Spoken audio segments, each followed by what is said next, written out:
Takže čaute lidi, moje jméno je Kamil a já vás vítám u videa. Dneska je to video, kde si ukážeme 3 hry, což je Minecraft, Don't Starve a Minecraft. Minimetrovou Minecraft a Don't Starve. Takže, dáme si Aptoida.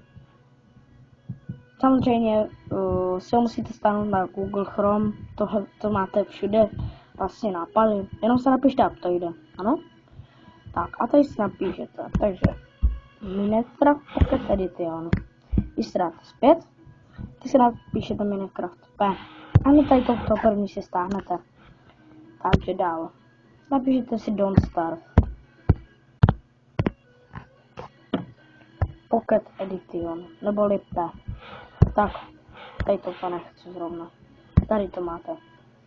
Ano, tady to taky stáhněte. Jako třetí a poslední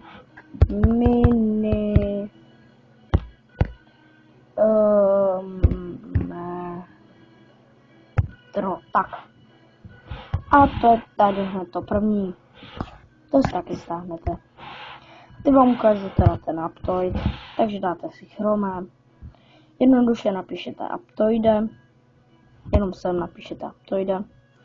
Už to mám napsané, takže napíšete Aptoide. Tak, a to se rovnou objeví, tady toto. A to je install Aptoid, tady toto. No. Takže doufám, že se vám dnešní video líbilo. S vámi loučím a